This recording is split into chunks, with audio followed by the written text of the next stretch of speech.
Good evening. I'm Sandy Travis Bildahl, and tonight I'm sharing a story from my book, Bravery Becomes You: On the Road to Fearless and Free.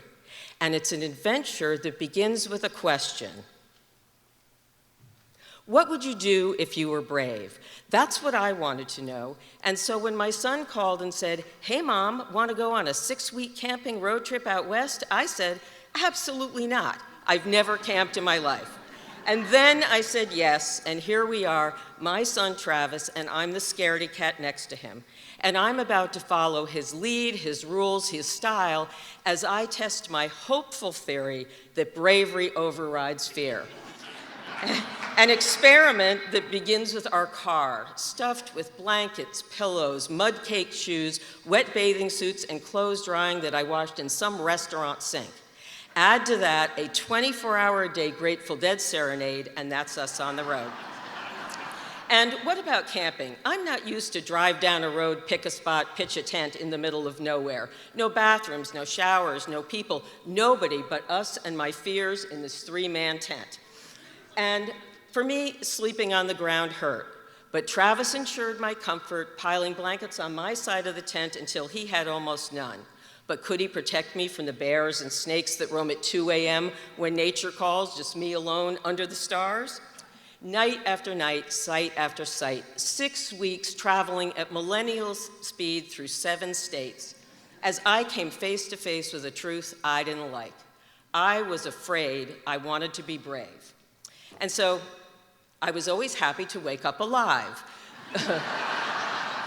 Did I care about the sand in my sleeping bag, my rain-drenched shoes, or the fact that I was going to wear the same clothes that I slept in? I had a new question. Could I wake up scared every day and love it? Did bravery feel good?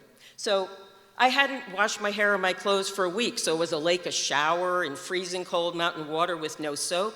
And what about no makeup? Was bravery my new shade of foundation? Did I look okay as plain old me? And you'll love our itinerary. We had none. We followed Travis's on-the-spot research and advice from friends like these, who we met everywhere. Although I always wanted to say, please don't tell them anything's interesting, we'll have to go there. Like sleeping on the Zion overlook with a forecast of mudslides and lightning, hoping to live long enough to take the next day's rigorous hike that someone said don't miss. Or finding our perfect campsite just as it got dark from a recommendation at a gas station. And was I afraid to look silly? Well, here I am marching down the main street of Telluride in the mushroom parade with hundreds of people chanting, "We love mushrooms." It would have been a no before, but now, would I want to miss it? But I wouldn't have minded missing the many times our car tires crossed the crumbling edge of narrow roads with steep drops down where I either cried or got out of the car and walked. Travis's suggestion, just close your eyes.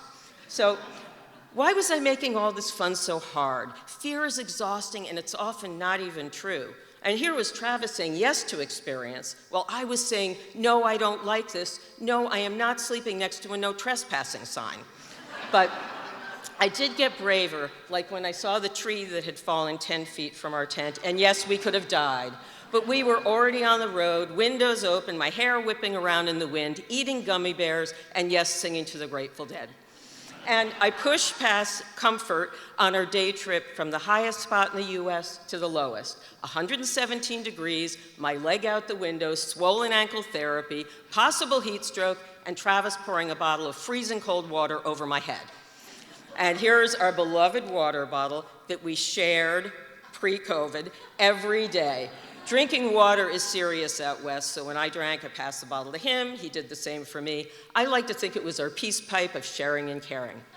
And yes, I was brave enough to be with my son for 24 hours a day, giving up a mother's control as he showed me how to live fearless and free, even if it meant driving 11 hours to hear a band in a bar.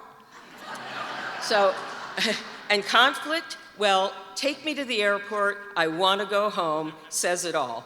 But I had also learned that conflict is an opportunity to practice bravery. And the more you're brave, the more you want to be brave, and eventually bravery becomes you. So my experiment was a success. Bravery does override fear, even if fear is still whispering in my ear with words that scare me. Now I know that the real risk in life is not taking a risk, and I know that life is like a road trip. And when bravery is your GPS, then every day is an adventure in being who you want to be. So what would you do if you were brave? Take a risk, and you too can discover that nothing feels better than being you, being brave. Thank you.